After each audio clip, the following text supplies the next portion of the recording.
I am not an expert in geopolitical analysis.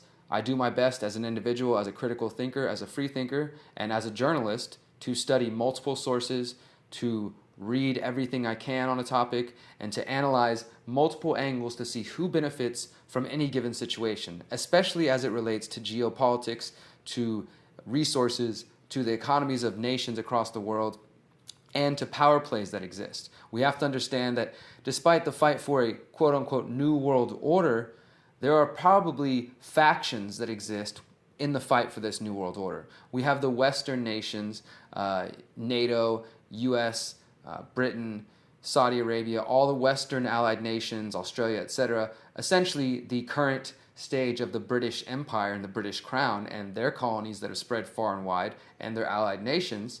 We have that world order, and there may be even further divisions within that.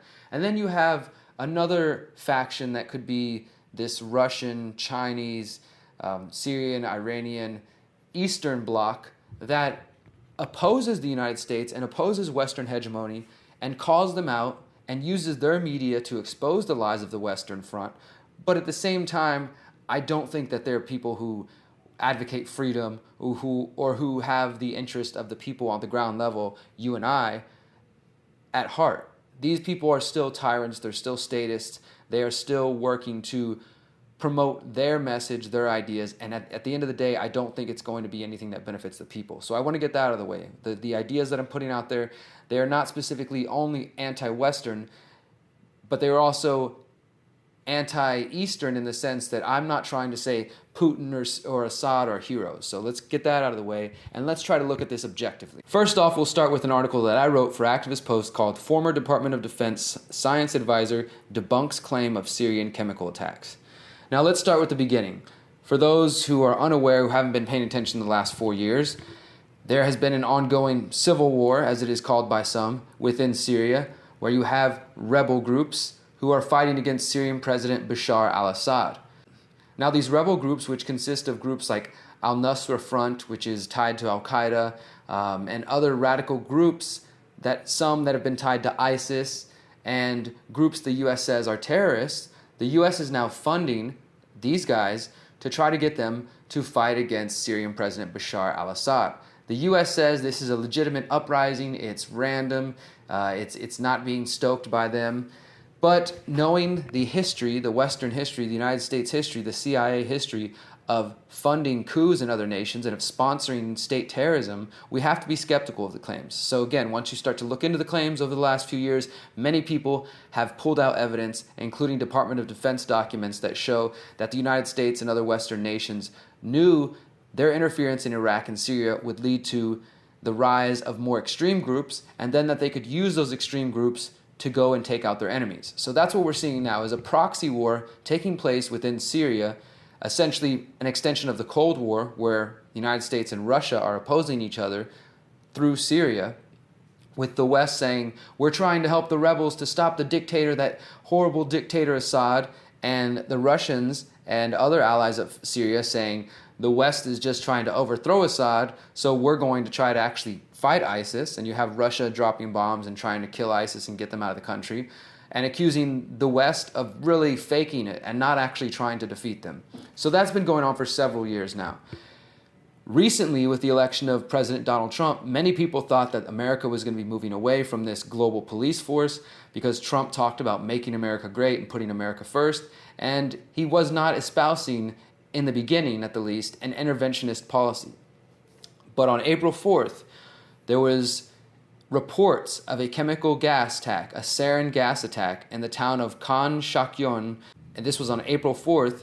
A chemical gas attack apparently killed 74 people and injured 557 people. Among these, babies. You saw the reports in the news, you saw Donald Trump saying, we saw those pictures of beautiful babies dying, and he crossed the red line, I have to do something now. And then within days, without an investigation, without any actual proof, the United States government, their allied governments, and the compliant media were very quick to point the finger at President Bashar al-Assad and saying, this is the Syrian government, this is the Syrian regime, this is why we need to go in and overthrow him. Yet, the other side, again, the Russians, Syria themselves, and other non-allied nations called out the West and said there's not very much evidence for this, and really when you look at it, the area where the chemical attack happened was under the control of al-Nusra Front, the al-Qaeda-linked group I just mentioned, which has been funded by the United States and is in possession of sarin gas. Despite all this, the West continues to say this was Assad, and these claims were followed by bombs being dropped in Syria. And on that note, we should see that the bombs that were dropped in Syria by Mr. Trump, the bombs that all of the corporate media said, oh, beautiful images of bombs being dropped. I mean, it's sickening that the deadstream media has gotten to the point that they're tricking the compliant and deceived public into worshiping warfare, into worshiping bombs being dropped. Not only the money being wasted, but the lives being lost, and just the bullshit mentality behind it. The fact that warfare is seen as something to be proud of. This is nationalism again. This is not patriotism. This is jingoism. This is the same kind of mentality that allowed horrible tyrants to do whatever they wanted in the past because they had the permission from the people. So after the chemical attack, Trump orders an airstrike on the Syrian air base that they said launched the missiles that led to the chemical attack in this town. However, this is now being disputed by Theodore Postal, who's a professor emeritus at the Massachusetts Institute of Technology, MIT, and he's also a former scientist with the U.S. Department of Defense. And in a new 14-page report, he debunks the White House's report that concluded that Assad was behind the attacks. His report found that the U.S. and supporting governments have not provided any concrete evidence to back up their claims. He also said that it is increasingly likely that the attacks were carried out by rebel forces. The implications of Postal's analysis is that it was carried out by anti-government insurgents as the town is in militant-controlled territory of Syria. As I said, it's controlled by al-Nusra Front, which is tied to the U.S. funding, tied to al-Qaeda and other groups. Postal also writes that the document does not provide any evidence whatsoever that the U.S. government has concrete knowledge that the government of Syria was the source of the chemical attack.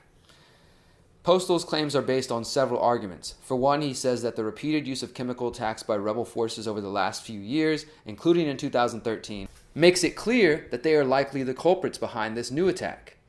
Also, he examines the main piece of evidence put forth by the White House, namely photographs which purport to show a crater with an artillery shell that the U.S. says contained the sarin gas. And there's a crater where a bomb most likely dropped, and there's a canister in there. And they said that is the sarin gas canister. However, Postal is saying the conclusion is based on an assumption made by the White House when it cited the source of the sarin release and the photographs of that source. My own assessment is that the source was very likely tampered with or staged, so no serious conclusion could be made from the photographs cited by the White House.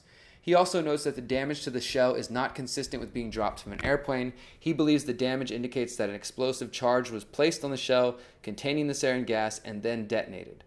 So this goes on and on just to show you that this is more than likely a lie. I've got another 2 articles here that I want you to read on your own. One is called The Top 10 Reasons to Doubt the Official Story on an Assad Poison Gas Attack. And it gives you some good things to think about there. The other one that I want you to look at is called 5 Major Stories That Blow the Official Narrative on Syria Out the Water. And some of the most telling are that award-winning journalist Seymour Hersh has reported that Hillary Clinton approved sending sarin gas to rebels used to frame Assad and to start the Syrian war. So you can look into that. That was coming from a new essay from him, a new report from him.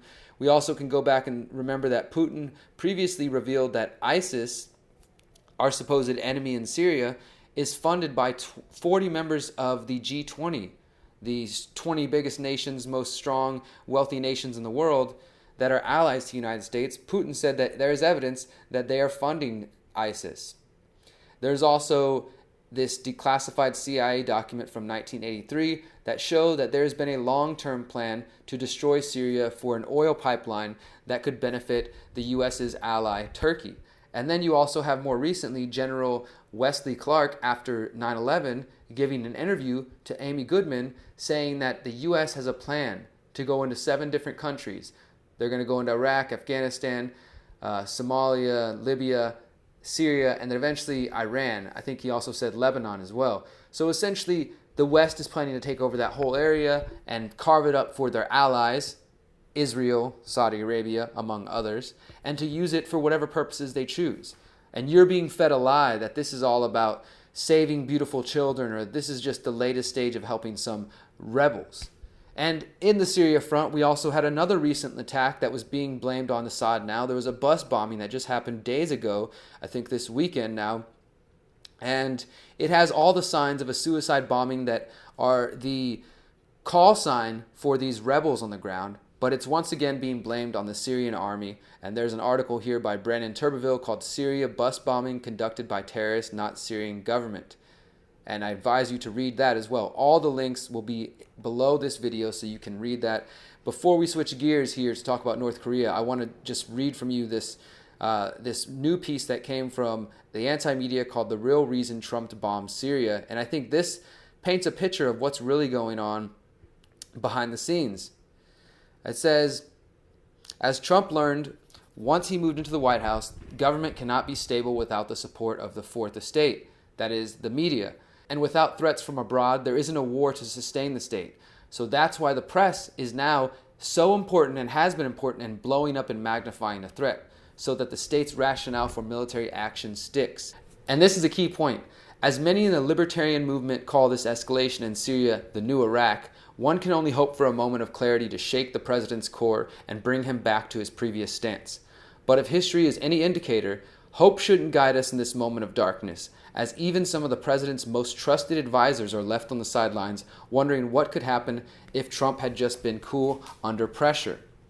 Alas, Trump isn't the leader of a free nation because a nation of free men have no leader. If anything, he is shaping up to be just another politician, chronically unaware that there are drastic, unseen consequences for his military actions. So Trump is falling into the same line as all the other people before him, pushing for more war, more war. This little piece that I'm going to show you comes from Nobody Knows What's Happening in Syria, but everyone is bombing it anyway, also from the anti-media. It's a report that I suggest you check out. It says there's no happy end to this story, not least one that involves multiple state actors heightening their involvement. It's time to admit that the U.S. ultimately tried and failed to remove a dictator who directly threatened its economic interests from power, one who may or may not be responsible for some of the most egregious human rights violations in recent history. In that context, the Syrian people have suffered enough, in a geopolitical chess game they never asked for. A viable solution must involve less violence, not more of it. Once a peace process can be achieved, the people of Syria can decide their own fate of Assad. They can decide what they want to do with their leader and what they want to do with their country. So that was what's going on in Syria. And then all of a sudden it seemed like Trump switched gears and there was a ramping up, and there continues this week to be a ramping up of talk of North Korea. Just last week, I posted this on Facebook. These are reports on North Korea from the last couple hours. Foreign journalists in North Korea told to prepare for big event. China tells military to be ready to move to North Korea border. Why Trump may be about to decapitate North Korea. Trump says he's prepared to take on North Korea without China if needed. Kim Jong-un orders immediate evacuation as tensions with U.S. escalate. Trump on North Korean threats. We are sending an armada. And all of these are in response to reports that the U.S. was sending naval troops and ships to set up along the border of North Korea and to get as close as they can on the South Korean side. At the same time, China is sending troops. And just a couple days ago, you had Vice President Pence saying that the era of patience with North Korea is over. Then you also have an ex-Pentagon chief saying North Korea is not suicidal, they won't attack the U.S. first. Syria and Russia oppose Western empire. They're not going to support it, they're not going to allow it, and they've made that clear. Trump's dropping of bombs on Syria may actually have been a sign to China, we're willing to use bombs, to North Korea, hey, we could be coming for you, or to Russia, hey, we're going to drop bombs. Even if Trump didn't actually hit the target he supposedly intended to, or maybe he didn't even intend to hit a target, it was just a message. It is now clear that the U.S. is willing to drop bombs once again on nations they have not declared war with. And this really shouldn't be news to anybody who's paid attention, because right now the U.S. is taking tax dollars from people like you and they're funneling it to Saudi Arabia to fight their war in Yemen. The U.S. is dropping drone bombs in Yemen, Somalia, Pakistan,